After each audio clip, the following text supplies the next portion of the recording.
disproportionately burden minority voters. We all saw the stories of lines so long voters let me start that one over. We all saw the stories of lines so long that voters brought chairs to wait for the opportunity to vote. Or we saw volunteers providing food and water to people who have to wait in line for hours on end. That's terrible.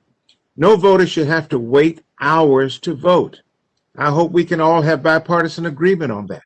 Others still may be forced to travel long distances to reach their polling location. Many do not have the time in their day to do either. And so we have seen the stories of Republican legislatures all across the country who are doubling down on their strategy of making voting inconvenient. Some say they're interested in making it easier to vote and harder to cheat. But what they don't tell us, and what they don't tell you, is that they only want you to vote where and when it is convenient for them. There's no proof that these laws are necessary, and no analysis to ensure that they are not discriminatory. Unfortunately, the evidence reveals plainly the very opposite. They are discriminatory and intended to keep voters from the ballot box. I want to have a debate about that, but that is my opinion. Expanded opportunities to vote, such as early mail-in or curbside voting, and access to drop boxes increase equal access to the ballot and can decrease these waiting times. We should provide more of these opportunities.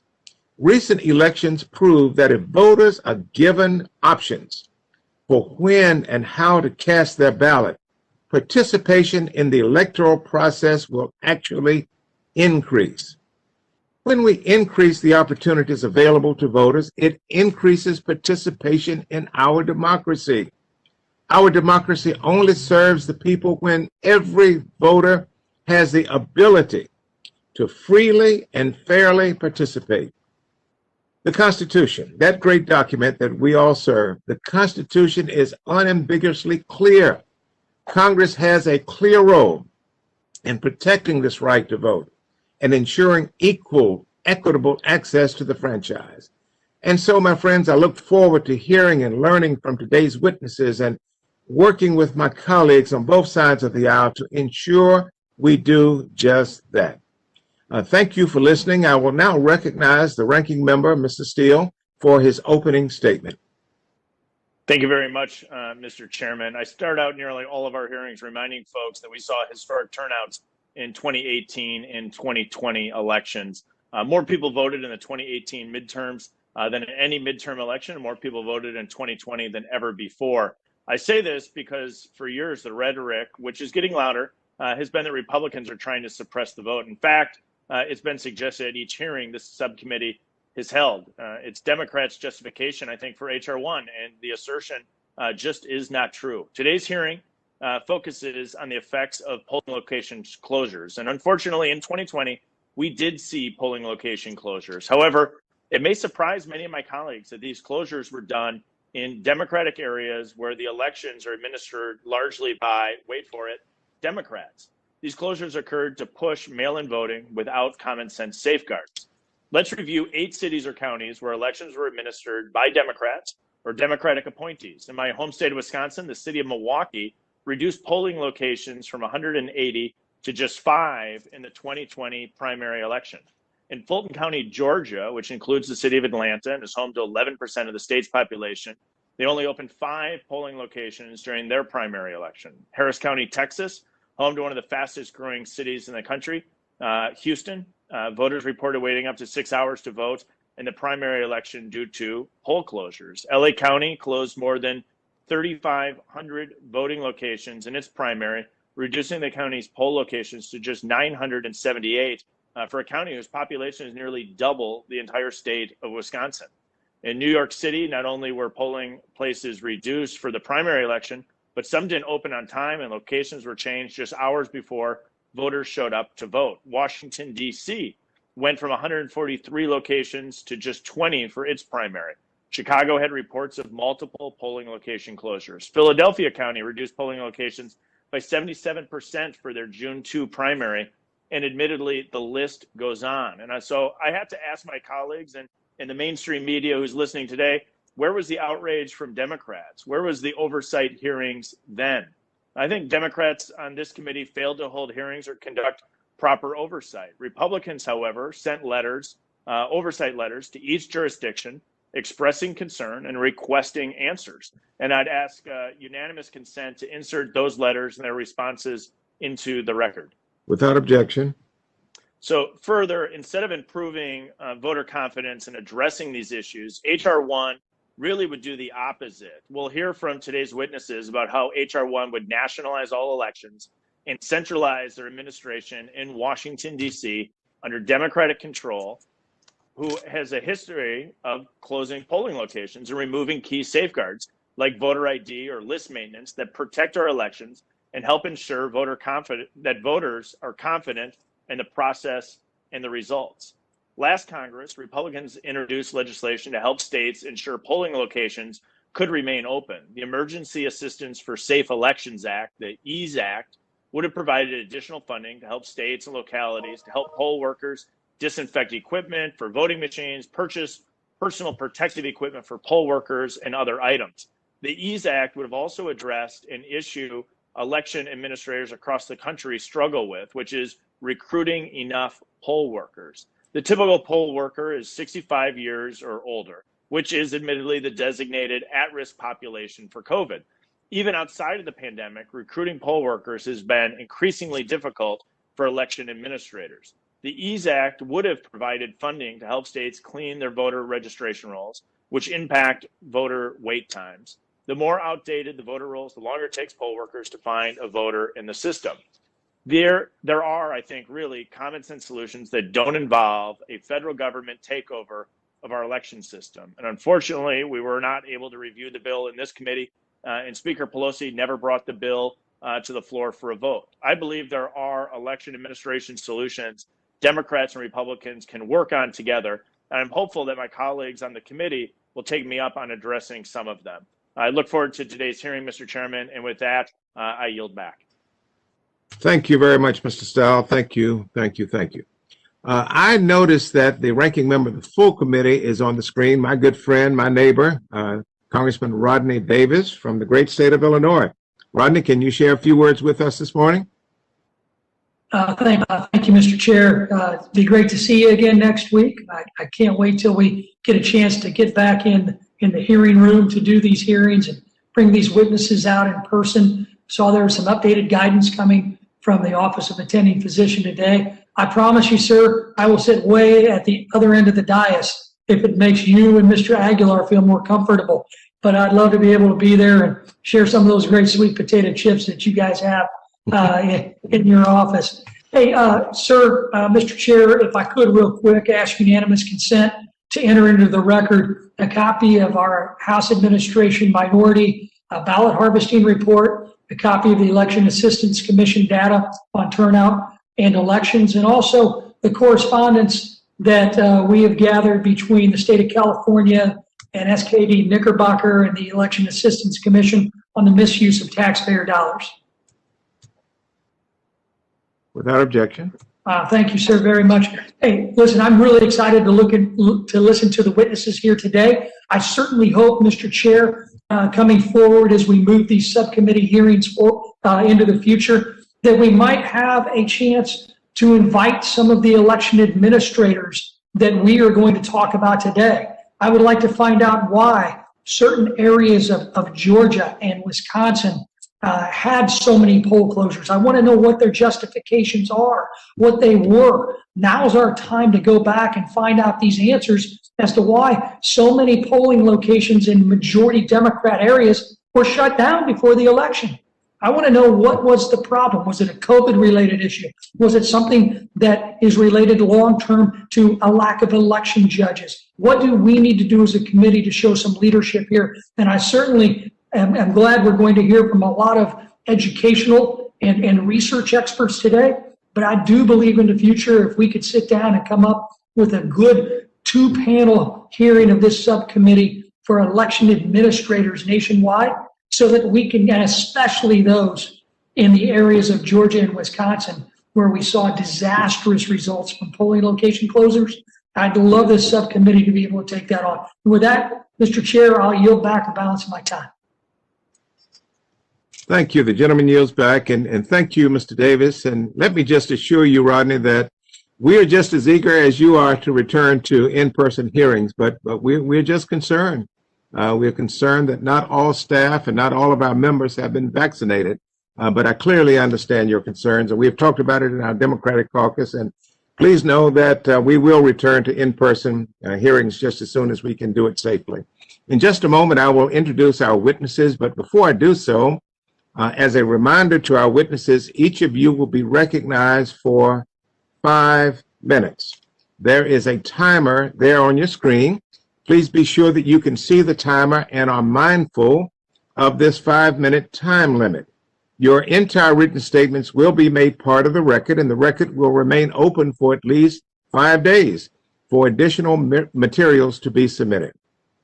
And so I welcome each of our witnesses today. Joining us on our first panel are Mr. Stephen Pettigrew of the University of Pennsylvania, Ms. Jesselyn McCurdy of the Leadership Conference on Civil and Human Rights, Mr. Kevin Morris of the Brennan Center for Justice, Miss Mimi Marziani of the Texas Civil Rights Project, and Mr. Donald Palmer, who is the chair of the U.S. Election Assistance Commission. Let me first talk about Dr. Pettigrew. Dr. Pettigrew is the director of the Data Sciences at the University of Pennsylvania's Program on Opinion Research and Election Studies, and the deputy executive director of the Fox Leadership Program. Prior to joining Penn, Dr. Pettigrew received his PhD in political science and a master's in statistics from Harvard University, and worked at the MIT Election Data and Science Lab. Very impressive resume. Thank you for joining us. Ms. Jesselyn McCurdy is the interim executive vice president for government affairs at the Leadership Conference on Civil and Human Rights. Prior to joining the Leadership Conference, Ms. McCurdy served as deputy political director at the National Political Advocacy Department of the ACLU and as counsel for our House Judiciary Committee. Thank you for your work over the years. Kevin Morris. Kevin Morris is a quantitative researcher with the Brennan Center for Justice's Democracy Program, focusing on voting rights and elections. His research focuses on the impact of laws and policies on access to the polls. Now, Mr. Morris has a bachelor's in economics from Boston College and a master's in urban planning from NYU's Wagner School, with an emphasis on quantitative methods and evaluation. Mimi Marziani is the president of the Texas Civil Rights Project, where she has served since 2016. She also teaches election law and policy at the University of Texas School of Law. Before moving to Texas, our witness spent several years as counsel for the Democracy Program at the Brennan Center for Justice, where she litigated election law cases in federal courts, including the United States Supreme Court. Finally, Donald Palmer. Mr. Palmer is a commissioner with the U.S. Election Assistance Commission and the commission's current chair. Commissioner Palmer was confirmed by the Senate on 2 January of 2019. Prior to serving as commissioner, he served as secretary of the Virginia State Board of Election, as Florida's Director of Elections, as a trial attorney with the Voting Rights Section of the Department of Justice. He served 2 decades in the United States Navy, and thank you, sir, for your incredible service to our country. At this time, I'm going to recognize each one of our witnesses for 5 minutes. We will start with Dr. Pettigrew. Dr. Pettigrew, you are now recognized, sir, for 5 minutes. Thank you, Chairman Butterfield, Ranking Member Stile, and members of the committee. Thanks for the opportunity to testify here today. I'm Dr. Stephen Pettigrew from the University of Pennsylvania, and I'm here to talk about my research on the problem of long lines at polling places and the disproportionate impact that they have on voters of color. Managing the length of lines at polling places is one of the most crucial tasks that state and local election officials must handle. In 2013, the Bipartisan Presidential Commission on Election Administration, recommended that no voter should have to wait more than half an hour to vote. In the November 2020 election, however, approximately 16 million voters waited in line longer than this 30-minute benchmark. About 5 million waited longer than an hour. As the problem of long lines has grown in recent decades, so too has the political science literature on the topic. In my testimony today, I'd like to highlight 3 key findings from that research. The first finding is that non-white voters tend to face considerably longer waits to cast their ballots than white voters. This racial difference is a consistent finding in research about long lines, no matter what data or research methodology is used. In my own research, I find that all other things equal, non-white voters are 3 times as likely as white voters to wait more than 60 minutes, and 3 times as likely to wait longer than 30 minutes and 6 times longer than 60 minutes to vote. Even in 2020, when average wait times were longer than any election since at least 2008, this racial gap persisted. Roughly 17% of white voters waited more than 30 minutes, compared to 23% of black voters, and 1 out of every 20 black voters waited longer than an hour, compared to 1 out of every 44 white voters. One possibility that could explain this gap is that non-white voters are more likely to live in urban areas and white voters in rural areas. If the logistics of elections are just harder in cities, then that could account for the racial gap in wait times. My research finds that although this is a piece of the story, the urban-rural divide accounts for less than half of the racial gap in wait times. And this leads me to the second conclusion from the political science literature, which is that the gap in wait times by race is largely driven by fewer resources, like poll workers or voting machines, being allocated to predominantly non-white polling places. Policies like precinct closures, shortening voting hours, and voter ID laws can have significant impacts on wait times, especially for non-white voters. In some ways, lines at polling places are similar to lines at the grocery store or traffic on the highway. If there's too few cashiers or lanes, then shoppers or vehicles get backed up. And similarly, if a precinct has too few poll workers or not enough voting machines, then lines will develop. My research and that of other political scientists finds that the ratio of voters to poll workers or voters to machines tends to be more favorable in mostly white precincts. In addition to adding more resources to polling places, policymakers and election officials can influence line length in other ways. Opening new polling places that are well-staffed and well-resourced can decrease line length, while closing precincts without making dramatic changes to the unclosed ones can cause significantly longer waits. Increasing the hours of operation of polling places or the number of days of early voting can help mitigate long lines, while cutting hours has the opposite effect, causing voters to show up in larger clusters, creating the potential for bottlenecks. And lastly, increasing access to vote by mail is another effective way to shorten lines by decreasing the number of voters showing up to vote in person. The third key finding from research about long lines is that they can have negative consequences on the voter and the electoral system as a whole. Lines can be a big burden on those who have less flexibility in their schedule because of a tight work schedule or because they have to pick up their kids at school. In my research, I found that voters who experience a long wait are significantly less likely to turn out in subsequent elections. And given that 16 million voters experienced a long wait in 2020, my research suggests that hundreds of thousands could be turned off from voting in future years. Even more than that, researchers have found that voters who experience a long line are less confident in the integrity of the electoral system as a whole. They're less likely to believe that their ballot will be kept secret or that their votes will be properly counted. Standing in a long line to vote is perhaps one of the most common ways that voter satisfaction is eroded. It's clear from decades of research that non-white voters are significantly more likely to bear the cost of a long line than white voters. This fact is even more troubling when you consider that long lines decrease future turnout and erode voter confidence. Going forward, it's essential that when state and local election officials make changes to election procedures, they don't put their thumb on the electoral scale by widening the race gap in wait times. I want to thank the committee for their time and for holding hearings on this important topic of improving the health of our democracy, and I look forward to any questions that you have. Thanks. And thank you, Dr. Pettigrew. At this time, the chair will recognize Ms. McCurdy for 5 minutes. Chairman Butterfield, Ranking Member Stile and Davis, and members of the subcommittee, thank you for the opportunity to testify today. And thank you, Chairman Butterfield, for your leadership in calling this hearing. It is a critically important discussion as we watch an ongoing, coordinated, and calculated attack on the foundation of our democracy, the freedom and right to vote. Last year, across race, income, and zip code, and in the face of a once-in-a-century global pandemic, Americans turned out to vote in historic numbers. It was an awe-inspiring moment and a declaration of the great possibility of our nation to live up to the highest ideals. Yet in response, some politicians are trying to take us backwards by creating barriers for Black, Brown, and Indigenous and new Americans who want to exercise this fundamental right. The path was paved for these politicians by the U.S. Supreme Court in 2013 when 5 justices eviscerated Section 5 of the Voting Rights Act in the Shelby County versus Holder decision. Section 5, known as the heart of the Voting Rights Act, enabled the federal government to block proposed discriminatory voting restrictions in places with pervasive histories of discrimination.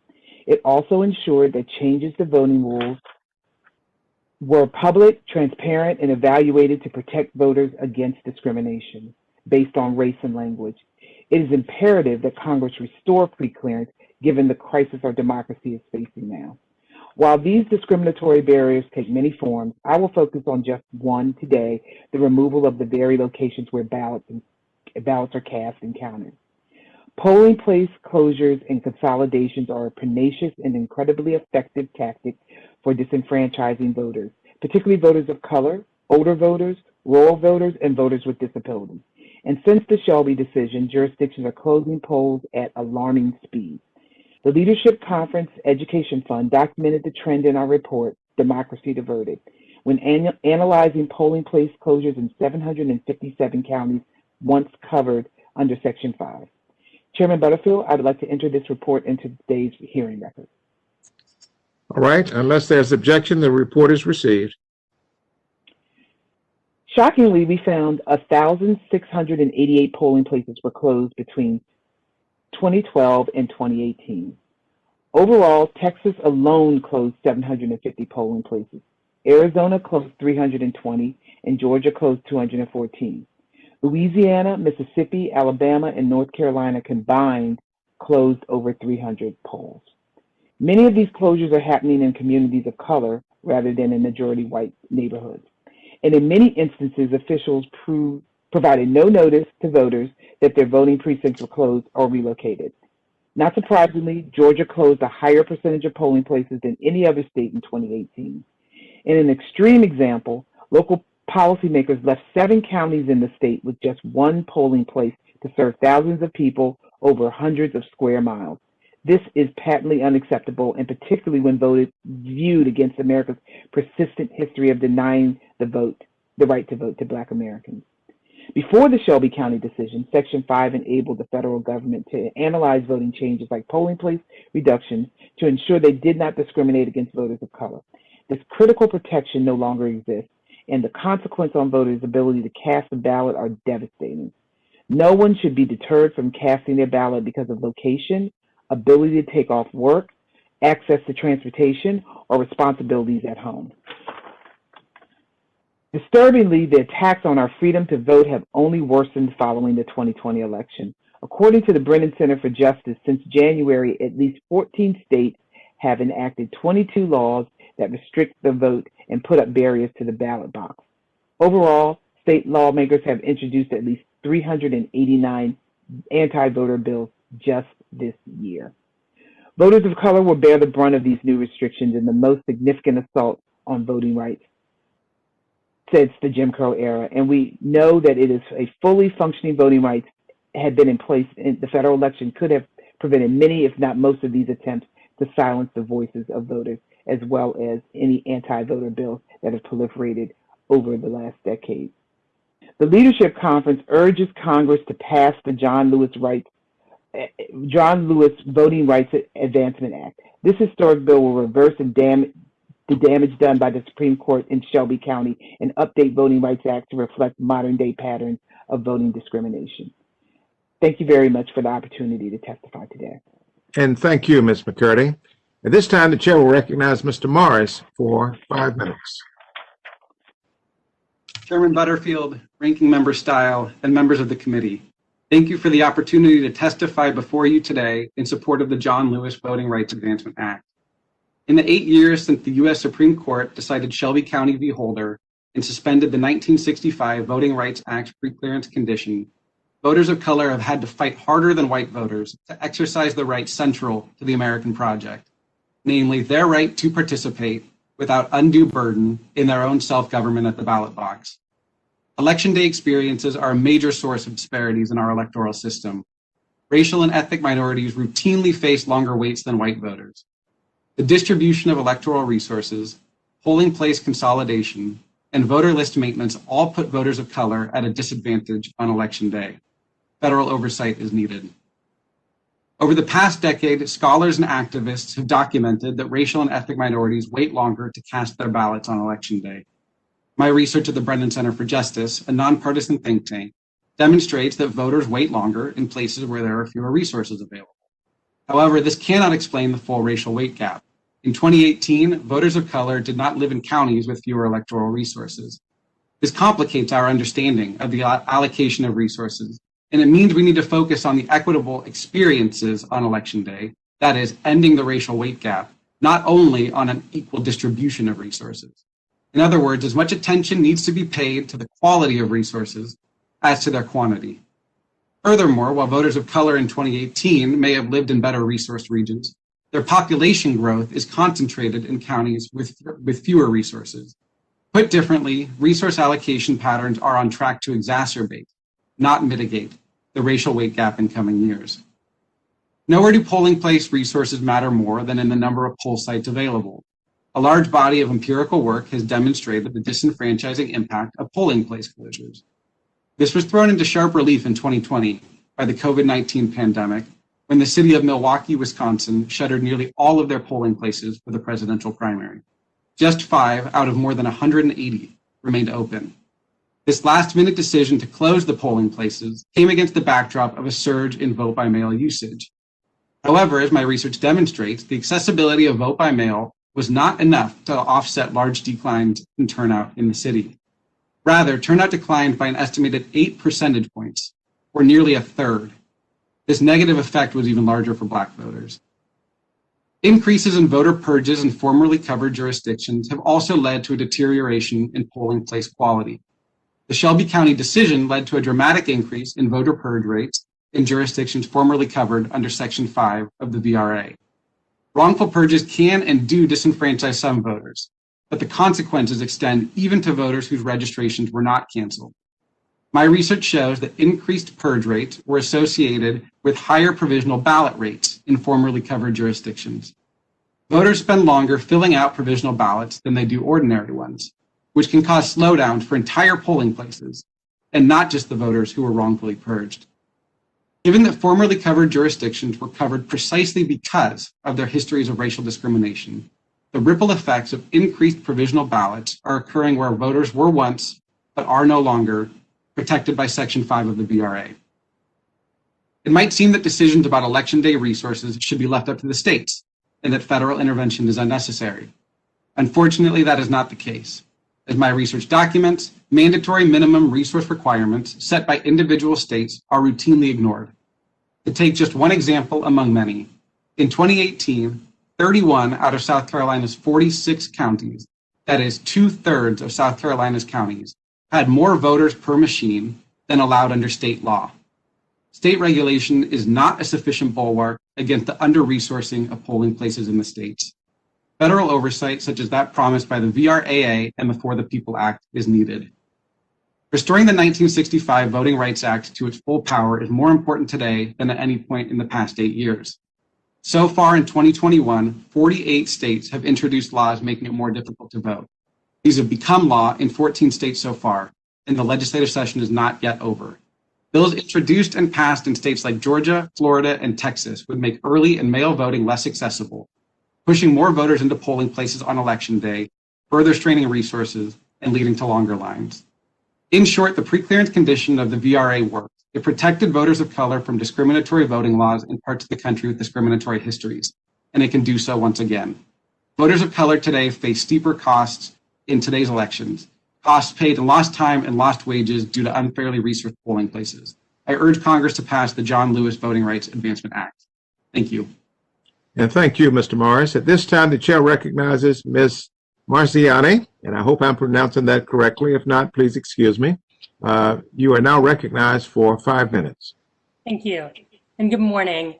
Morning. To you, Representative Butterfield, and to Ranking Member Stile, and to the other members. I'm Mimi Marziani. I'm the president of the Texas Civil Rights Act, and I'm very honored to be with you today. So I am here from Austin with a pretty urgent message. Since the Supreme Court's Shelby County decision, there have been a slew of voting law changes in Texas that have made it more difficult for Black and Latinx Texans to vote. Texas, then, sadly, is a prime example of why Congress must act now to update and reinstate preclearance. I've provided numerous examples of the racially discriminatory voting law changes that have occurred in Texas to this committee previously. In January 2019, to the Committee of the Judiciary in May 2019, to a select subcommittee on the coronavirus in September 2020. And in the testimonies submitted today, I attached those prior testimonies, but also focused on a particularly troubling trend, which you've heard from my fellow panelists. And that is that in Texas, we have seen far more polling places close than in any other state. These closures have disparately impacted communities of color. Plus, Representative Stile is right. These closures have occurred under Republican and Democrats, which underscores, in fact, the need for the type of federal investigation and oversight that preclearance used to provide. On top of all of that, if not for brave pro-voting rights lawmakers breaking quorum before our regular legislative session ended on May 31st of this year, Texas would have a new law further restricting access. The fight is far from over. Texas Governor Greg Abbott has promised to call a special session this summer to try to again pass this complex omnibus law deemed SB 7. SB 7 has included provisions that, among other devices, would restrict early voting hours, prohibit polling places from offering popular drive-through voting, where voters can cast a ballot from their car, and reallocate polling places using a racially discriminatory formula. Even though SB 7's provisions are facially neutral, all the evidence shows that SB 7 would in fact disparately impact voters of color.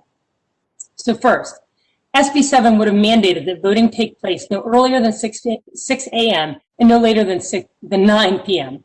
And this appears to be a direct response to extended hour initiatives implemented across Texas in recent years in their variety of counties, and particularly in Harris County, where 8 24-hour early voting locations were set up in 2020.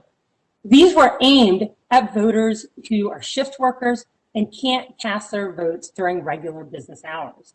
Our lawyers' analysis found that extended hour voting in Harris County in 2020 was disproportionately used by people of color, even though most of the people who voted early in Harris County were white.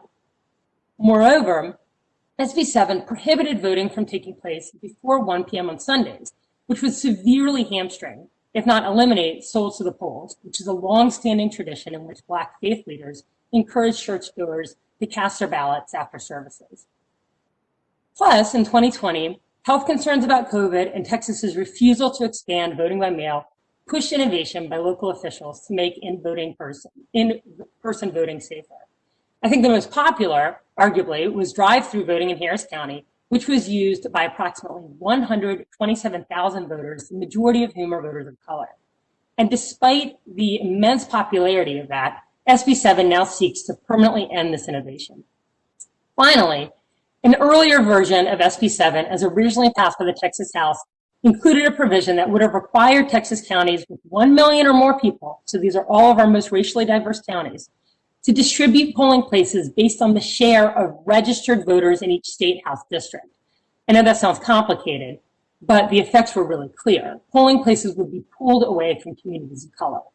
That's because these communities have lower registration rates, which is because of historical racism.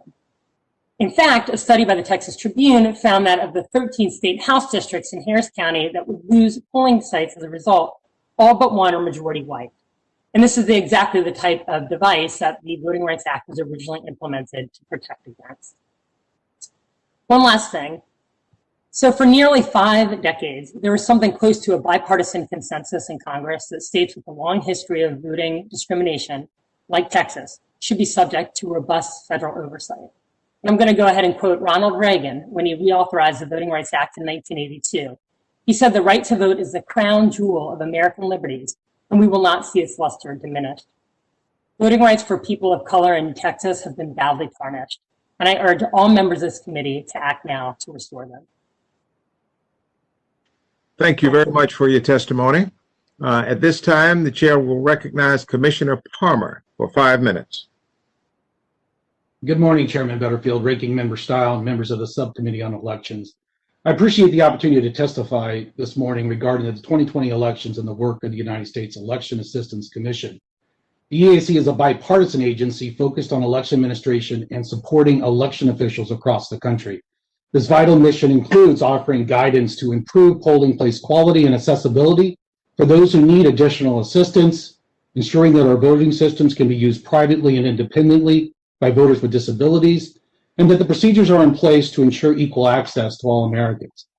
Now, during the 2020 elections, the EAC responded immediately to the COVID-19 pandemic.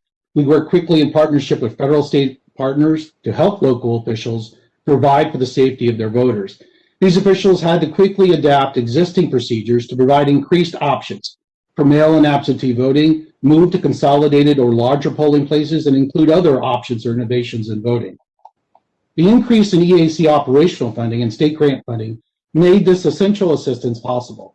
Many states utilize their CARES Act grants to enhance polling place access, and some states actually increasing the number of polling places, and to provide other options to vote during the pandemic. For example, adding voting centers or consolidated polling places, additional days and hours of early voting, additional recruitment, training of poll workers, and acquisition of additional equipment, all in an attempt to reduce potential congestion on election day and to keep the voters safe.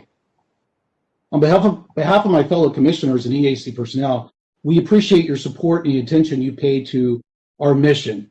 And EAC aspires to do more. As a non-regulatory agency, our clearinghouse function is an important part of our mission to improve the administration of elections.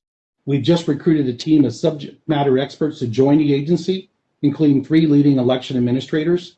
They have combined nearly 40 years of experience.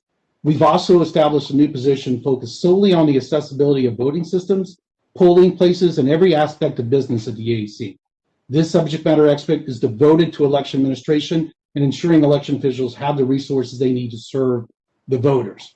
We also are going to launch a new advisory board comprised of local election officials from the 50 states to provide recommendations to the EAC, get down to the local level. Together, EAC and state and local officials will continue to innovate, safeguard the integrity of our nation's elections, and instill public confidence in those elections. Today's hearing addresses polling place quality and the potential barriers. While we have not received all election survey data, a recent U.S. Vote Foundation survey found that 89% of respondents indicated they were satisfied with the overall 2020 experience.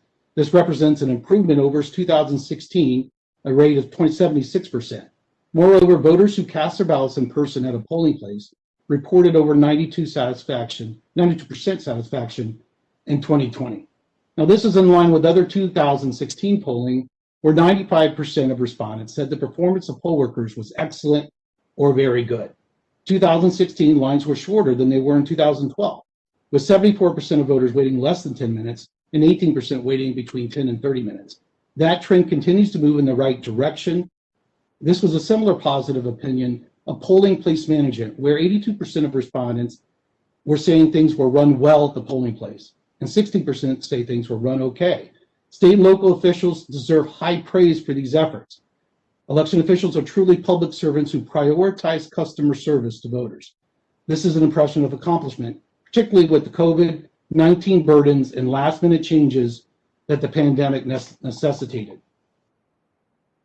As a former election official, I know that one size doesn't fit all for all voter needs. From polling place locations to the number of sites, local officials are responsible for allocating resources based on the varying needs of their jurisdictions and the procedures governing them. While local governing bodies provide the resources and budgets for elections, the election officials are constantly reviewing their polling places to meet accessibility standards, identify new polling places that better meet community needs, determine where polling places are in strategic locations to facilitate the vote of population centers in a fair manner, and deciding whether locations are large enough to efficiently process voters.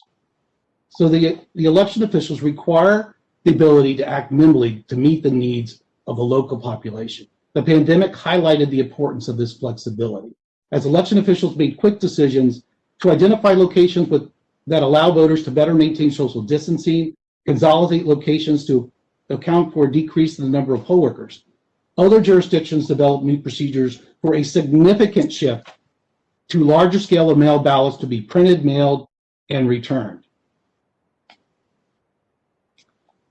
I'm going to conclude briefly by talking about the Help America Vote Act. The Help America Vote Act and other laws affirm the voting rights and election procedures that are essential to protecting our democracy. We take these mandates seriously to assist election officials, identify best practice, and serve voters. Our critical mission includes enhancing access to polling places. While the EAC's work supporting election officials help ensure a positive experience, we are already looking forward to 22. Thank you, Mr. Chairman, Ranking Member, members of the subcommittee. Happy to answer any questions. Thank you. And we thank you for your testimony as well. I think we will now move to member questions. The gentleman from California who will have a birthday next week, Mr. Aguilar, you're recognized for 5 minutes. Thank you, Mr. Chairman. I appreciate that reminder. I wanted to start with Mr. Wikipedia is pretty powerful. And occasionally correct. Mr. Pettigrew, in your written testimony, you talked about during the 2020 elections, voters experienced long lines at polling sites across the country.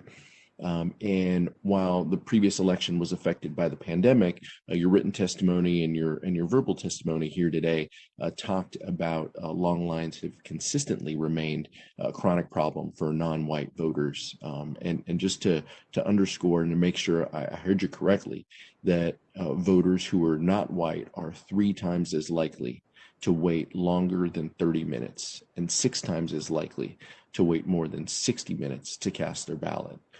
So I wanted to make sure I got that right. But my first question to you is, how could a long line during one election discourage voters from participating in upcoming elections? And if you could share information from specifically related to the data of your research to demonstrate this. Yeah, thanks for the question and happy early birthday to you. So I recently, actually this month, it was finally in print, I published a paper on the question of how long lines affect future turnout. I mean, it's obvious that waiting hours and hours on election day or in early voting has a burden on the voters on that particular day. But one of the things that I find in my research is that experiencing a long line in one election actually has a noticeable effect on whether or not a voter participates 2 or 4 years later. The way that I come about that conclusion is by, I was looking at a giant database of voters, and I had a good sense of, I had data on how long the lines were in their neighborhoods. And I was able to essentially pair voters in a neighborhood with a short line against a voter in a neighborhood a voter who looked demographically and had a similar profile to a voter elsewhere in a place where lines were longer. And what we see is that the person who looks, the 2 people who look similar, the one who's in the neighborhood with the longer line was considerably less likely to turn out in subsequent elections. And so when you look at 2020, where we had, I think it was 16 million people waiting longer than the 30 minutes that was suggested by the Presidential Commission about 10 years ago, the implication is that means hundreds of thousands of those people may, they may not turn out in 2022, for example. What opportunities could alleviate long wait times at polling sites and ensure that voters have access to the ballot box? Yeah, I think of, I kind of think of, if I could wave a magic wand and try to solve this problem, I think there's 3 main things that I would want to do and want to see. The first one is more access to mail voting.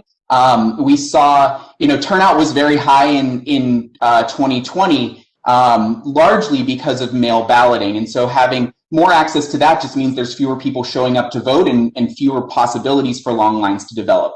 Another thing I would change would be increasing opportunities to vote early, or just having more hours of polls being open. Ideally you'd have polls, especially during the early voting period, open 7 days a week for the whole day, maybe into the night to accommodate people who have difficult work schedules. And then the last thing I think is just more federal funding for local offices. I think it was great to have an infusion of funding this year due to the pandemic, but a lot of these local offices haven't had a major influx of money in a long time. And so just giving them the resources to purchase more machines, do a better job of recruiting more poll workers, all of that is going to have a tremendous impact on how long voters wait and how satisfied voters are with the process.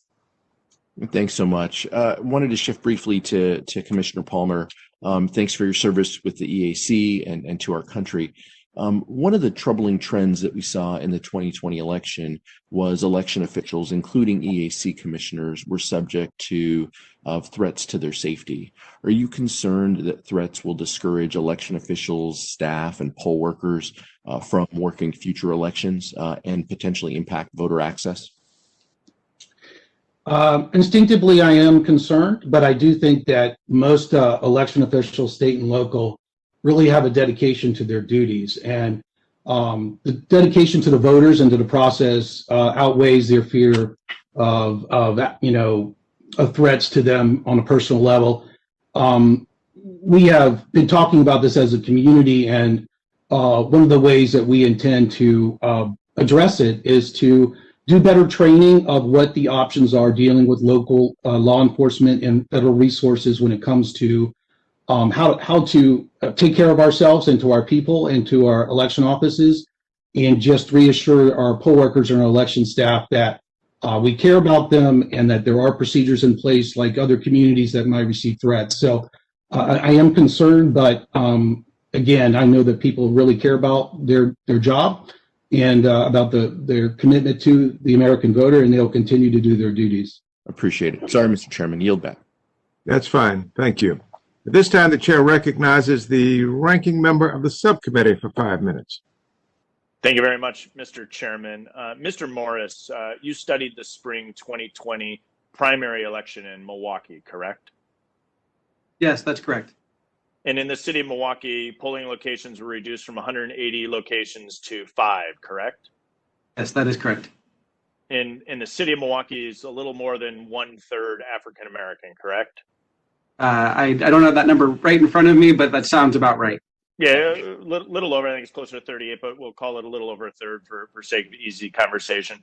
And in contrast, the city of Madison, located about 70 miles to the west, 66 of 92 polling locations remained open. Also a democratically controlled city, but less than 10% African American. In your analysis, Milwaukee turnout was reduced by what percentage directly attributed to the consolidation of polling locations? We estimate that it was about 9 percentage points, between 8 and 9 percentage points. And would that impact be even more significant for Black residents in Milwaukee? Thank you for the question. Yeah, we found that the negative turnout effect was slightly larger for Black Milwaukee residents. I appreciate you looking into this. I hope the committee takes the opportunity to investigate this decision by a democratically appointed election official in the city of Milwaukee when one of the key elections in that spring primary election was a white incumbent Democratic male mayor running against an African-American woman. As I said in my opening statement, I think it would surprise a lot of my colleagues that many of these closures were mandated by Democrats and Democratic appointees. And so, Mr. Morris, I appreciate you reviewing the Milwaukee primary election, your review and insight into that. Let me shift gears over to you, Mr. Palmer, if I can. As part of the clearinghouse function, the EAC has engaged with state and local election officials to assist with election contingency planning. And as we saw last year, election officials across the country were tested at the highest levels as a result of the COVID-19 pandemic and had to make emergency changes to their processes and procedures for administering both the primary and general election to ensure that voters could vote safely and securely. My colleagues on the other side of the aisle are seeking to nationalize our country's election by implementing new unfunded federal mandates that would impact election officials' ability to administer federal elections. Are there mandates that could limit an election official's ability in responding in emergency? Can you comment on that? Well, the EAC isn't involved in that process. As a former lawyer at the Department of Justice, there used to be a process in place which every change at the local level, county, township, locality, would be submitted, and there was a process for emergency procedures. But this was a unique year with a lot of major strategic changes and minor changes at the local level, just to make sure that the process was safe. And so, as you can see, there were a lot of procedures that were made at the local level to get through the 2020 election. But if those changes, say we were outside the Emergency Act, right? So there's an exclusion there you're identifying. If these were all being reviewed by the Department of Justice, what would have played out if people were trying to make adjustments to make sure that people could vote safely and securely during a very unique year? Well, there's a number, just based on my experience, there's a number of analysts that are within the Department of Justice. Those requests would have to be submitted, and there would be a number of weeks or months for the Department of Justice to review those. Each locality would have to submit those changes to the department voting section for pre-clearance. So it would have significantly altered the ability of local election officials to carry out elections during the pandemic for if those changes were trying to be made? It would have definitely slowed down the process. I appreciate your feedback on that, Mr. Palmer, and Mr. Chairman, I now yield back. The gentleman yields back. Thank you, Ranking Member. At this time, the chair will recognize the gentlelady from New Mexico, my friend, Ms. Ledger Fernandez. Good morning, and thank you so much, Chairman, for holding this hearing to examine how long lines, limited polls, and restricted voting alternatives negatively impact Americans' ability to vote. I agree with Ronald Reagan that elections are indeed the crown jewel of our democracy. So conversely, restricting our citizens' right to vote is simply un-American. Dr. Pettigrew, you noted that long lines at polling places are due to systemic factors, and as recounted by Representative Aguilar, that wait times are substantially longer for non-white voters than white voters. Do you agree with the recommendation that 30 minutes is a reasonable time to set as the goal for wait time at all polling places? And is that an amount of time you've seen in white higher income precincts?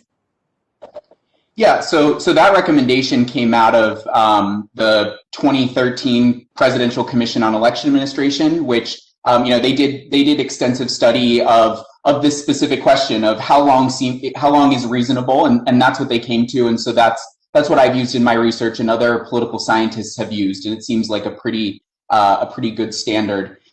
In terms of your other question about income and its interplay with line length, there is a relationship there. It's definitely not as stark as the sort of the relationship between race and voting, but it does seem that that voters, let me make sure I get this right, that voters who live in higher income areas tend to have shorter lines than voters in lower income areas. But again, that relationship isn't nearly as strong as the race relationship. And in fact, in some of my research, in evaluating the relationship with race, I was taking into account things like income, and the effect of race was still quite large. Thank you. Do you think that disparate wait times, where we have this disparate wait times primarily on the factor of race, as you noticed, could be a factor to trigger pre-clearance under a revised Voting Rights Act? It's a good question. It's honestly, I haven't given a ton of thought to it, but it does seem like a reasonable thing to have as a piece of the puzzle, especially given that as I talk about in my written testimony, what we find is that long lines tend to be a chronic problem in certain areas. It's not as if we have long lines popping up randomly across the country. And as an example, I talk about in my written testimony about how South Carolina is a state that over the last, I think since about 2008, they've consistently been one of the 4 or 5 states with the longest lines, and Vermont is a state on the other end of the spectrum where they're one of the few states that have the shortest lines. And so the fact that lines are a chronic problem suggests that there's some sort of systematic problem going on there, and yeah, perhaps using that as a measure of where preclearance needs to happen, it seems reasonable to me. Yeah. Thank you. Mr. Morris, you testified that voters of color had to fight harder to vote than white voters. How does this statement address the claims made at the beginning of this hearing that the higher turnout in 2020 demonstrates we don't have a voting access problem that needs fixing? And what is your response to these claims? Thank you for that question. I think it's important to recognize that it is a wonderful thing that we saw as high a turnout in the last few elections as we did. But we still didn't have 100% turnout. There are still eligible citizens who did not participate, and I would imagine that some of those are individuals who the costs were too high to participate, or the information was not clear enough, or they had to travel too far to get to their polling place. And so I guess my feeling is that high turnout doesn't necessarily mean that there are no problems anymore. And we know there's a growing literature in the political science world showing that some of these regressive voting laws do disproportionately impact voters of color. And so, factors that increase turnout for everybody but might increase turnout more for white voters can still lead to discrepancies in the electorate. Thank you. I did want to ask Ms. McCurdy regarding the 3.5 years to ban North Carolina's law for the that she had in her written testimony that claimed it was the most restricted voting law North Carolina has seen since the era of Jim Crow, and what that told us about the need to reinstate Section 5. But I see my time has expired, so perhaps that could be a written question that she responds to in writing. And I yield back, Mr. Chair. I thank the gentlelady. Thank you very much. At this time, the chair recognizes the ranking member of the full committee, my friend, Mr. Davis. Well, thank you. And thank you to my colleagues. I will save the committee and anyone watching my happy birthday song to Mr. Aguilar. I'll just sing it to you in person next week, Pete, if that's all right. Hey, Mr. Morris, I'm glad I followed you. I'm glad to understand that you feel as though that people may not have been able to go vote, but you don't have the statistics to back a lot of that up. I certainly hope we can get some of the experts at this hearing to do an analysis of why we didn't get to 100% voter turnout. Is that something, Mr. Morris, that you're suggesting that we should have compulsory voting in the United States? I'm not suggesting that. I more was making the point that there's still room for us to do better.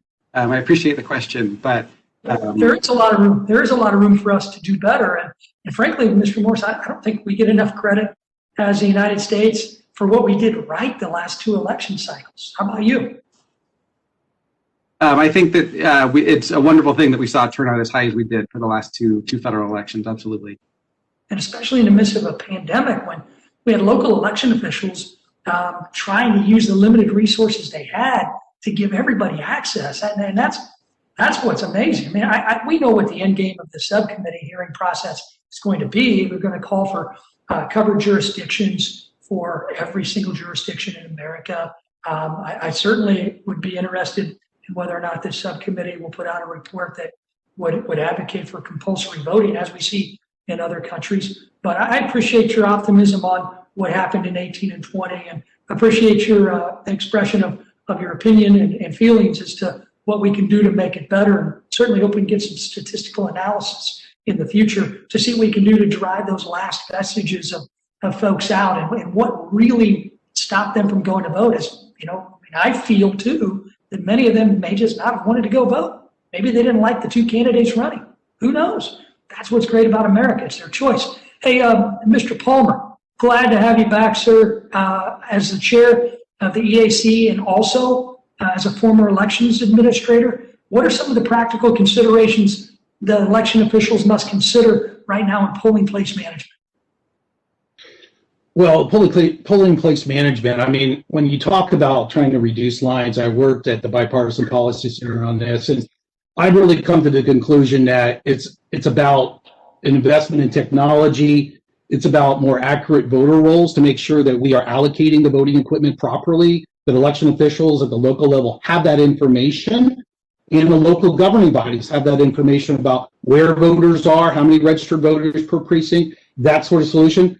I also think that I'm always a believer in more training and transparency. And I think that if we have the resources and the time, I think localities need to invest in better training of their poll workers and being able to understand that other voters may have needs in language assistance or with disabilities. And so they're prepared for any event that takes place. But like I said in my testimony, some of the statistics are really good when it comes to the opinion of voters for local election officials, that they're actually serving them, and that's very encouraging from my perspective.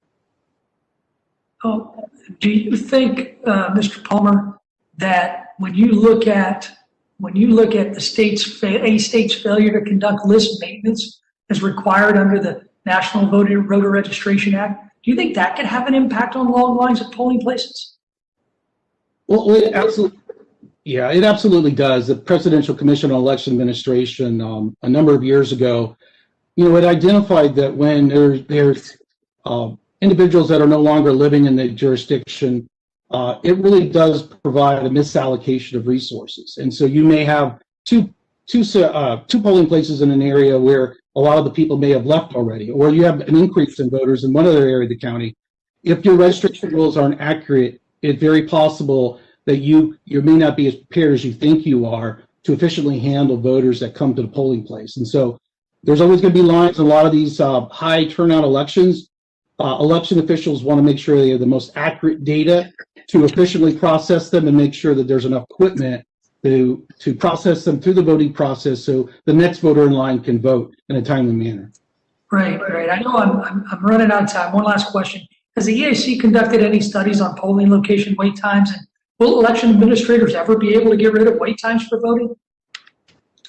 I don't know if I have a precise answer to that question. I know we did some work with the Bipartisan Policy Center on that, and I did a lot of work personally on identifying that. And so there has been a lot of people, including members of the panel, that have looked at this issue. And my general comment would be that it's really improved over the years. Over every election, there's been an improvement in that process, going back all the way up to 2012. Once we start targeting the issue using data, election officials have been sort of oriented to the problem, how to resolve the problem, and there's been a response to it. So to me, it's one of those examples where there was a problem. We really put some of the best minds together to identify what sort of resources would help local election officials solve the issue, and we generally are improving in that area. Great. I have no more time. I yield back, Mr. Chair. Thank you, Mr. Davis. At this time, the chair will recognize the gentlelady from the Commonwealth of Pennsylvania, my friend Mary Gay Scanlon. Take it away, please.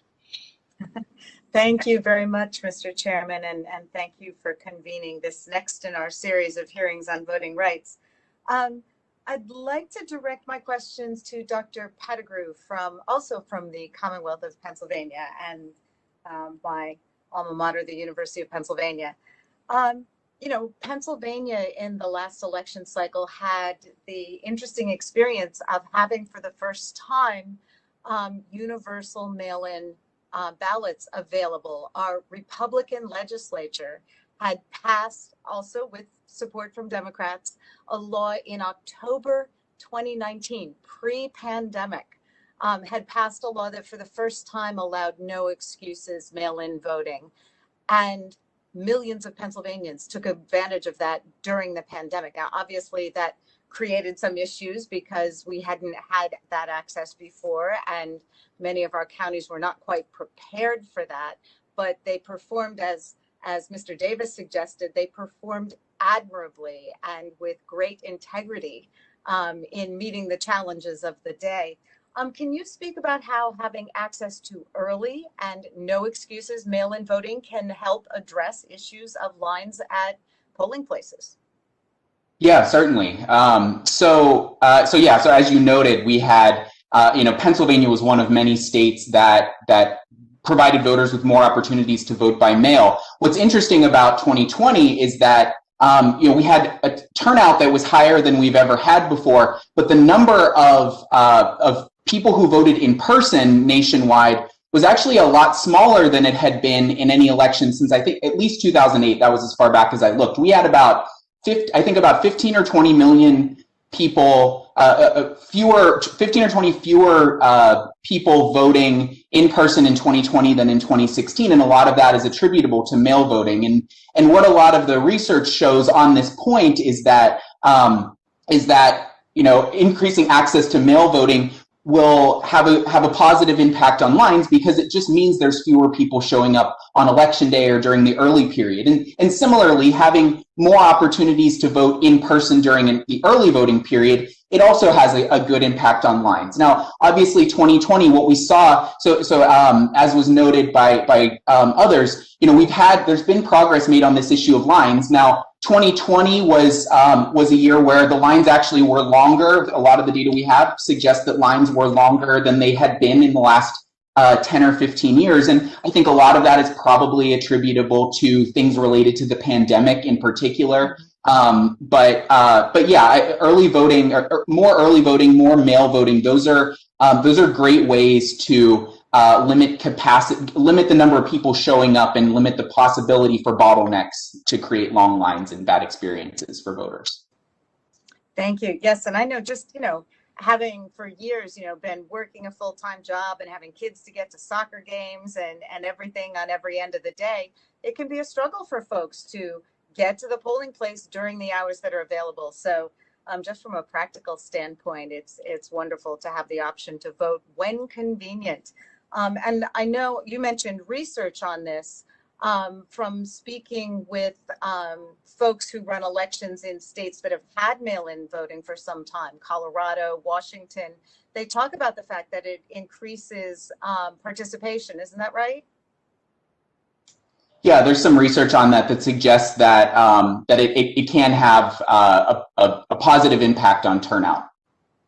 Right. And I would second what you said about, some of the lines we saw in 2020. We did see that issue as well, having lines at polling places, but in part it was because so many of our polling places, at least in Pennsylvania, are often staffed by seniors. And of course, the pandemic had a disproportionately harsh effect on seniors.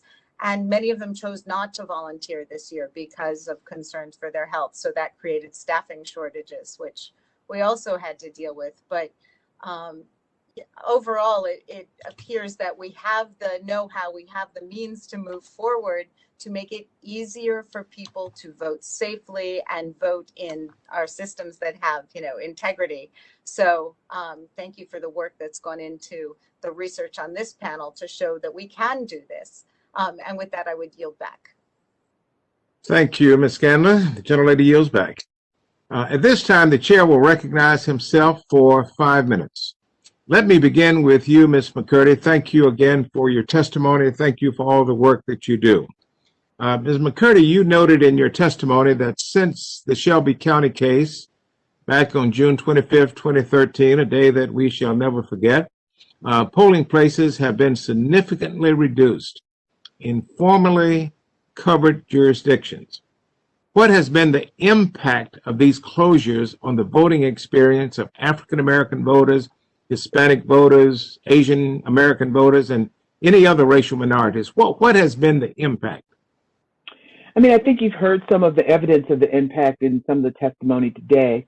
Long lines, confusion about polling places, being, standing in or being in a situation where you're not able to vote because you don't know the information about early voting or voting hours, consolidation of polls.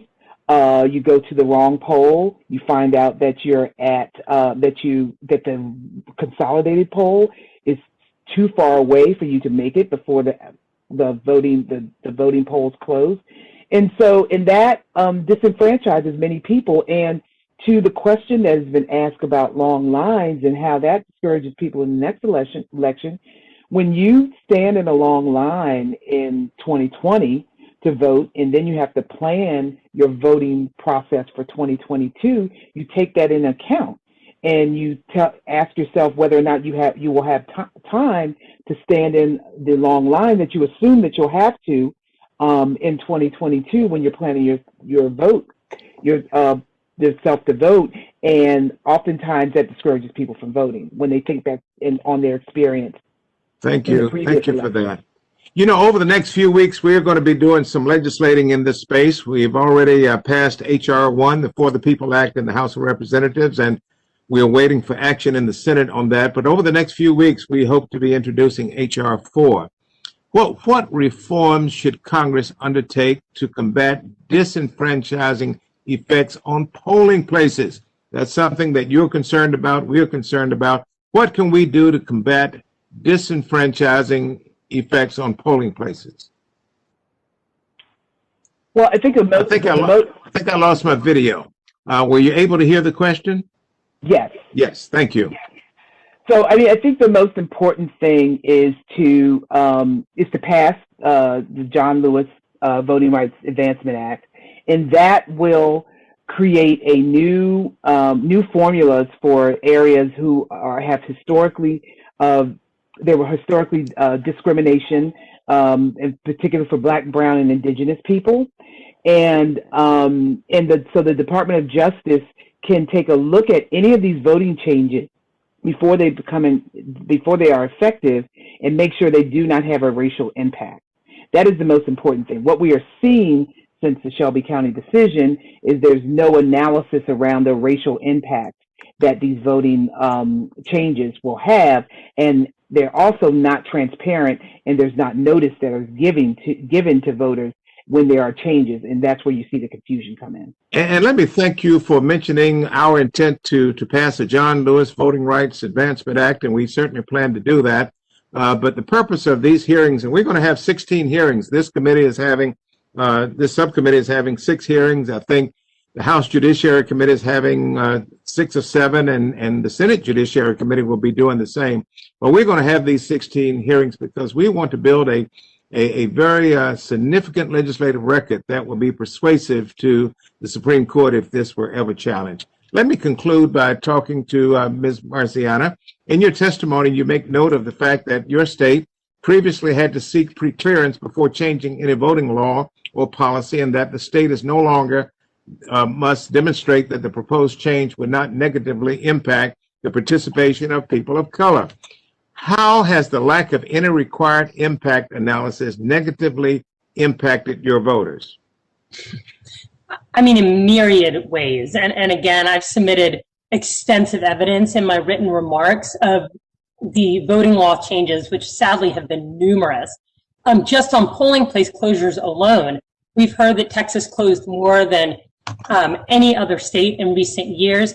The Texas Civil Rights Project did an analysis of county compliance with state election law and actually found that in 2018, Texas was short as many as 270 polling places across the whole state that impacted more than 4 million people. And the blacks were, the reduction of polling places was particularly impactful in cities like Waco, Texas, that have large Black populations. So, you know, we see it honestly in almost everywhere you look at voting in Texas. And as I said, unfortunately, lawmakers seem poised to pass yet another law this summer without any sort of impact on the racial disparities that it threatens to have. Thank you. The gentleman's time has expired. Thank you. Thank you so very much. Let me thank all of the witnesses for your testimony. It's been very insightful, and we thank you very much. You're helping us to build a legislative record that will be very, very valuable as we write the John Lewis Voting Rights Advancement Act. Thank you very, very much. In just a moment, we're going to be moving to our second panel. I'm going to take a 2-minute break, if you will, a 2-minute break.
All right, the subcommittee is now back in session.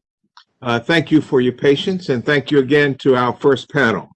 Joining us today on our second panel are Michael Heron of Dartmouth University, Gilda Daniels of Advancement Project, Danielle Lang of Campaign Legal Center, Isabel Longoria, I cannot pronounce it, help me staff, Longoria, thank you, the Elections Administrator of Harris County, Texas, and Ashley Titus of the Lawyers Democracy Fund. Thank you for joining us today.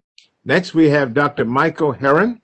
Dr. Heron is the William Clinton Story Remsen 1943 Professor of Government at the legendary Dartmouth University.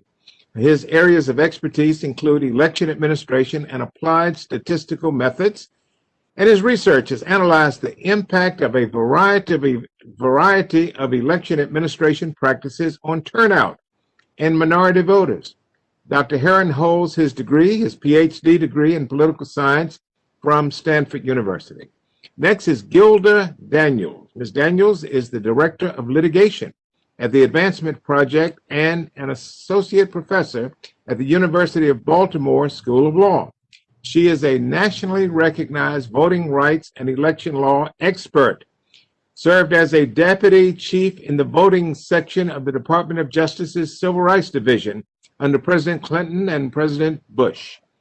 Next is Danielle Lang. Danielle is the Director of the Voting Rights Program at the Campaign Legal Center, where she litigates a wide range of voting rights and redistricting matters before federal courts, including our Supreme Court. Ms. Lang also has an active amicus brief before the Supreme Court and other federal courts, as she is an adjunct professor at Georgetown Law, where she teaches an election law practicum. Isabel, help me again, staff. Longoria, thank you. Thank God for staff. Ms. Longoria is the elections administrator for Harris County, Texas. She is the first person to serve in the newly created office appointed by the County Commissioners Court. During the 2020 election, she worked alongside Harris County Clerk Chris Hollins at the County Elections Office, helping implement many of the successful and innovative voting policies in Harris County that they used during the election of 2020. Finally, Ashley Titus. Ashley is a board member and the corporate secretary of the Lawyers Democracy Fund. She is a partner at the law firm of Bell, McAndrews, and Hilthack, which she joined in 2004. And she maintains a nationwide law practice, advising clients on compliance with complex campaign finance and advertising, lobbying, and nonprofit tax-exempt statutes and regulations. Thank you to the witnesses, and now I will recognize each witness. I will begin with Dr. Heron. You are now recognized for 5 minutes. Thank you, Representative Butterfield and Representative Stile, for this opportunity to speak to the committee. I appreciate this. My work as an academic is in the field of what's called election administration. We obviously heard a lot about that in the first panel.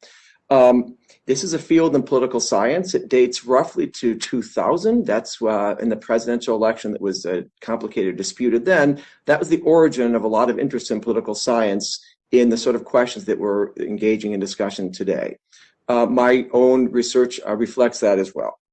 It is a nonpartisan field. People interested in election administration study how it is that voters cast their ballots, not why some are Democrats or Republicans. I just want to emphasize that so it's clear that this is really a scientific field, trying to understand how a system works. A key concept in the field of election administration is what's called the cost of voting. This refers to a cost, not necessarily a financial cost, that individuals must pay in order to participate in democracy. So one cost is time. It's called the time tax. People waiting in line is a cost of voting, gathering documents, traveling to vote, possibly determining where to vote. These are all activities that incur costs, and so it's a generic part of a cost of voting for a voter. One question that people in election administration address is the cost of voting roughly the same for all Americans? This is a question about equal treatment. It's different than the question is the cost of voting low? It's the question, are all voters treated the same in this matter? So I'll return to that briefly at the end of my presentation. The cost of voting, I'll organize my thoughts around this. There have been efforts within the past several decades in the United States to lower the cost of voting for Americans. These have traveled under the name of convenience measures or convenience voting. Two of them that are very common or prominent now are early voting and voting by mail. Early voting is voting in person prior to Election Day. And the research on this study has two consistent findings. One is that minority voters are disproportionately heavy users of early voting. My own work shows this. We already heard about souls to the polls. My own work sort of shows the effect of Sunday early voting for minority voters, in particular African Americans. So we see that regularly across the country. The second finding in the literature on early voting is that more of it leads to more voting. The effects are not enormous, but they are there nonetheless. And when I say more of it, I'm referring to days and times. States have discretion over how much early voting they want to offer. Many states don't offer any, but the ones that do can choose number of days and hours. So the research that's primarily come out of the state of Ohio shows that more early voting leads to more voting in general. The second convenience measure that I mentioned earlier is voting by mail. So we've heard again about this in the first panel. We know that there was a surge in vote by mail in the pandemic election. And just to draw out the consequences for the cost of voting, I just wanted to give you some statistics from Florida that are broken down by race. So if we compare, say, the vote by mail rates in Florida in 2016 and in 2020, what we notice is that the African American voters surged heavily toward vote by mail, 89% increase from, say, 20% of African American voters in Florida voting by mail in 2016 to 39.3% of them in 2020. That's a much greater increase in any other ethnic or racial group in Florida. And this illustrates how certain types of groups take advantage of convenience voting at different rates. There are two other aspects of the cost of voting that I just want to briefly touch on. We've heard about them before. One is lines, and Professor Pettigrew already summarized the literature on that, which shows that minority voters have to spend extra time in line compared to non-minority voters. In other words, their cost of voting is greater. And in addition, there is literature on the effect of voters receiving new polling places. So this literature, which is concentrated in Florida, North Carolina, and California, shows that when individuals receive new polling places, that their voting rates tend to drop in a very subtle way, but they tend to be lower in future elections, much as voters who wait in lines tend to have slightly lower turnout rates in future elections. We know that these features of election administration, lines, polling places, codes, and so forth, disproportionately affect minority voters. And that means that these individuals, circling back to sort of how I wanted to start, disproportionately have higher costs of voting than non-minority voters. And that just that shows that these election administration practices have consequences for equal treatment of voters, in particular different racial and ethnic groups in the country. Thank you very much. And thank you for your testimony. This time, the chair recognizes Mrs. Daniels for 5 minutes. Thank you to Chairperson Butterfield and to the Committee on House Administration Subcommittee on Election for holding today's important hearing discussing how voting restrictions impede the right to vote. I have more than 2 decades of expertise in the voting rights area. I have dedicated my career to ensuring free and fair access to the right to vote. It is appropriate to have this discussion today with the onslaught of proposed legislation across the country that has as its intent to make it harder to access the right to vote. My testimony today will discuss historical and contemporaneous challenges to the right to vote, the disproportionate impact on voters of color, and the need for federal legislation that protects the right to vote. So we have been here before. We've seen these cycles of voter suppression, and they are throughout our history. From the founding, where only white male property owners were allowed to vote, certainly to the passage of the Civil War amendments, where during Reconstruction, Black men were able to elect persons to local, state, and federal offices. Historians said that it was the first time that we witnessed a multiracial democracy. In my book, Uncounted, the crisis of voter suppression in America, I have a subtitle that says "Free at Last, Not So Fast," which is certainly what they experienced, because shortly thereafter, we saw literacy tests, grandfather clauses, poll taxes, felon disenfranchisement, and all-white primaries as prevalent conniving methods that prevented people of color from registering and accessing the right to vote. It was state laws throughout the South and other parts of the country that barred people of color from the voting booth. It was the Voting Rights Act that provided Black and brown people the ability to access the right to vote. The impact of the Voting Rights Act cannot be overstated. We must note that Blacks have been in this country for 400 years and have only been voting for 56. This is a testament to the power of the Voting Rights Act. It removed barriers such as the literacy tests, as well as poll taxes and other disenfranchising mechanisms, and allowed Black and brown people across the country, but particularly in the South and Southwest, to access the right to vote. The act has been severely weakened and endures constant assault. The Shelby County versus Holder decision, which has been discussed earlier, sounded the alarm for legislatures to once again pass laws that would make access to the right to vote harder and impede the ability of voters of color. Some states responded almost immediately to pass restrictive and suppressive legislation that adversely impacted voters of color. Since Shelby, a weakened Voting Rights Act allows states to engage in the process of voter suppression without consequence, and that is certainly what we are seeing today. Advancement Project has chronicled the Shelby effect on communities of color in several publications that are included in my written testimony, and I would ask that they would be included and entered into the record today. We conducted people's hearings across the country in 2019 and allowed persons to provide firsthand accounts and tell the story of resilience, perseverance, and voter suppression. Voters of color encounter a plethora of problems in their attempt to exercise their right to vote. When polling places close or other barriers are erected to access the right to vote, the burden and cost of voting increases tremendously in communities of color. Since the Shelby decision, voters of color have been increasingly harmed by polling site closures, language access barriers, states' failure to comply with the ADA, financial barriers to voting, and lack of transparency on voting law changes, among many other voter suppression tactics. These tactics force voters to travel long distances to register or to cast a ballot, and certainly are inclusive of the cost of voting measures that Professor Herron just recently discussed. We saw in November 2020, certainly that access to early weekend voting was crucial, and we saw that certainly in Georgia that voters of color participated in the voters of color participated in souls to the polls and weekend voting at a higher percentage than white voters. We've also, Advancement Project and other civil rights organizations have been engaged in certainly trying to expand access to the ballot in 2020 and are now challenging laws that seek to roll back that access in 2021. As a former deputy chief in the Civil Rights Division voting section, I must say that litigation is not enough. Litigation alone will not address the widespread assault on the right to vote. Without Section 5, we have returned to the piecemeal litigation that does not address the systemic problem.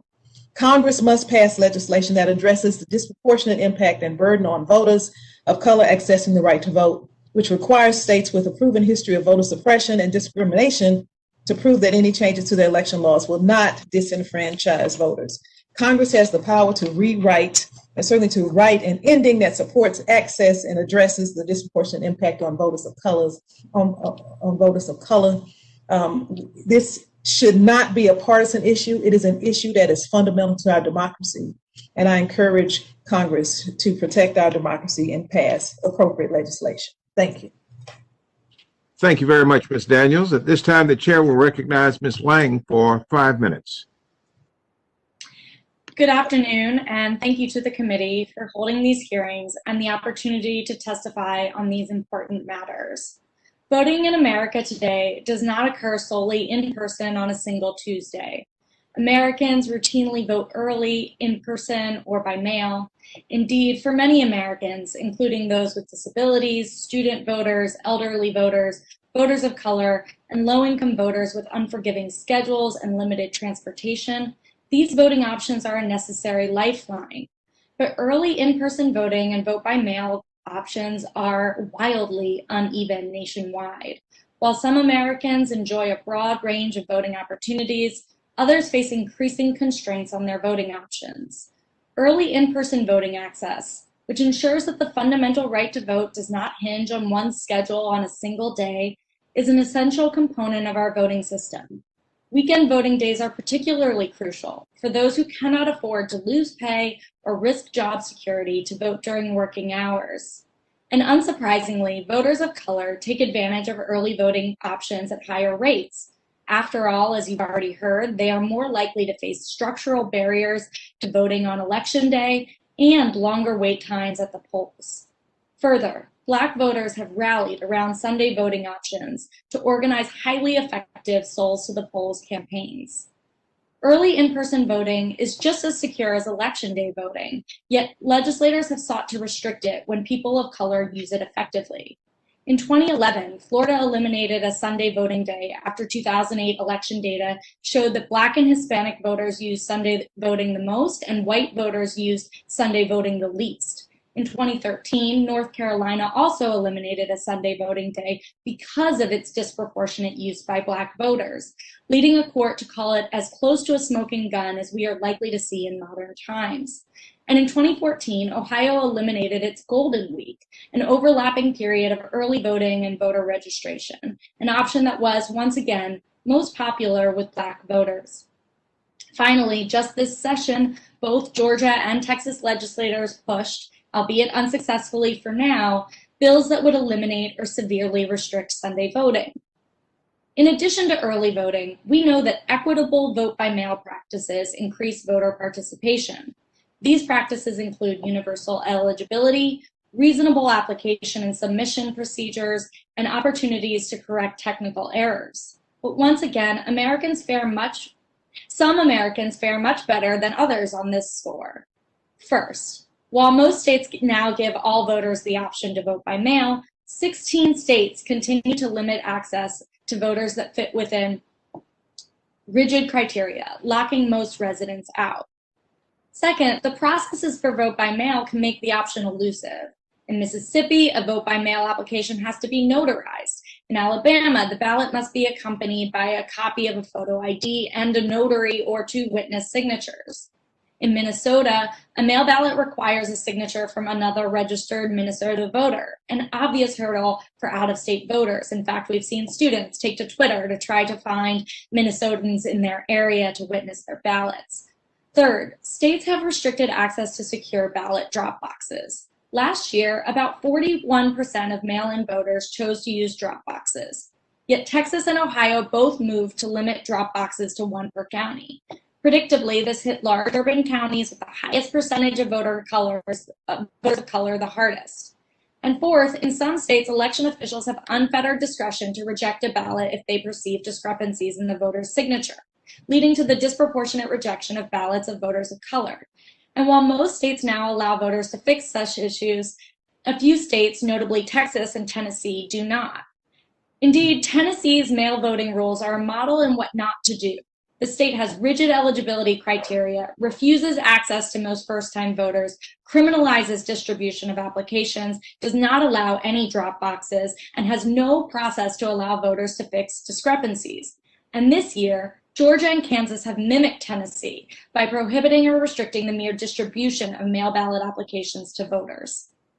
Finally, our electoral system wholly ignores the approximately 750,000 voters who find themselves in jails on election day. These voters are largely eligible to vote, but de facto disenfranchised because jails and election officials alike have not set up systems to enable their participation.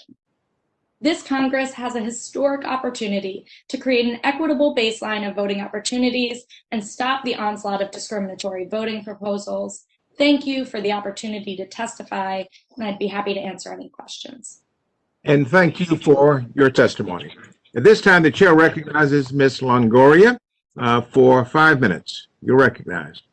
Thank you, Chair. My name is Isabel Longoria, and I'm the Elections Administrator of Harris County, home to Houston, Texas, and the third largest county in the United States, and one of the most diverse. During the November 2020 presidential election, despite a global pandemic, Harris County had a historic 1.68 million voters participate in a safe, accessible, transparent, and equitable manner. The increased turnout was driven by innovations like drive-through voting, 24-hour voting, and a proactive mail ballot program. Methods that intentionally and successfully increased voting in minority communities and reduced wait times. For example, though only 38% of early voters in the presidential election were Black, Latino, or Asian, 53% of those communities used drive-through voting. The increased turnout has been sustained in multiple elections since, nearly doubling in our most recent local May elections. However, instead of promoting and expanding these voting initiatives, in Texas, we have been met with lawsuits and extremist legislation to restrict these efforts, such as Texas Senate Bill 7, stopped only by a quorum break just a few weeks ago, that would have hurt voters of color in voting in Harris County and beyond. And here's how. First, forbidding election offices from sending mail ballot applications directly to voters. In Texas, where we have neither online voter registration nor online mail ballot applications, preventing our office from sending applications means that voters must bear the cost of printing and mailing their own applications annually, which they must also do. And it provides a system that disproportionately affects those without printers and computers, such as low-income minority communities. Second, expanding voter ID requirements to mail ballot applications, creating an unnecessary hurdle for the disabled and senior voters most likely to use mail ballots, and for which we already have a proven signature verification process to validate. Third, limiting voting hours by applying Jim Crow-esque sundown laws to voting, thereby banning 24-hour voting, which is often used in communities of color, and specifically preventing voting before 1 p.m. on Sundays, a direct attack on Souls to the Polls programs used at Black churches. Fourth, preventing options like drive-through voting, which have become a standard practice in Harris County over the past 4 elections that reduce wait times, increase access for voting, and again, are used more often by voters of colors than their peers. Fifth, moving election day voting locations from Black, Latino, and Asian neighborhoods to primarily white neighborhoods in reaction to the fact that we increase, sometimes even doubling, the number of voting locations in our elections. Sixth, giving poll watchers carte blanche at voting locations, a force that has been used historically and today to purposefully intimidate voters of color. Seventh, restricting access to voters with disabilities by limiting the disabilities that qualify for mail ballot voting and then forcing those voters to prove their disability, even going so far as to require extreme provision on family members and assistants during curbside voting, an option exclusively for people with disabilities. While we await the governor of Texas to call a special legislative session to pass these blatant low-income, minority, and disabled community voter suppression laws, I remind this committee that none of these restrictions would be possible under a voting rights pre-clearance state, which is why I, as an elections administrator, believe the need for federal intervention in the conduct of elections is clear and urgent. Because without federal intervention, Texas leaders will continue rewriting the state election code to disproportionately harm voters of color. And while everyone else gets to talk about it, I'm the one who has to make it happen. So for those with the pithy argument that pre-clearance is just too much work for election offices like mine, give me a break. My duty as a civil servant is to jump through hoops so that voters don't have to. No voter protection will ever be too onerous for me to implement when compared to the alternative of a weakened democracy. So in summation, Harris County, Texas supports federal legislation that would provide nationally guaranteed fair elections, free from voter suppression, restoring the full protections of the Voting Rights Act, including a pre-clearance process, and other initiatives like online voter registration and universal mail ballots that help voters vote. And with that, I look forward to your questions. Thank you for your testimony. At this time, the chair recognizes Ms. Titus for 5 minutes. Thank you, Chairman Butterfield, Ranking Member Stile, and members of the committee for allowing me to speak today on the important issue of free and fair access to the ballot. It is essential to a functioning and enduring democracy and ensures all eligible voters can vote and be confident that their votes count. It means that citizens recognize the election as free and fair and therefore accept the results of an election, no matter which candidate wins. Safeguards that protect the freedom and fairness of the entire election process give the American people that confidence in the election results. My name is Ashley Titus. I'm an attorney at Bell, McAndrews & Hilltack in Sacramento, California, specializing in campaign finance and election law. As part of my practice, I organize lawyers to observe elections in California and have been an observer myself in several California counties over the last 17 years. I also serve as the secretary and on the board of directors of Lawyers Democracy Fund, a nonprofit, nonpartisan organization dedicated to promoting the role of ethics and legal professionalism in the electoral process. LDF's research focuses on the effectiveness of current election methods and in particular on voter confidence. As this committee explores the intersection of ballot access and election security, it is vital to keep in mind the current crisis in voter confidence. Recent polls indicate that an astonishing 41% of voters say the November election was not well run, and 39% of people did not have confidence in the 2020 election results. It is not a lack of ballot access that prevents voters from participating. It is a lack of voter confidence in the voting system.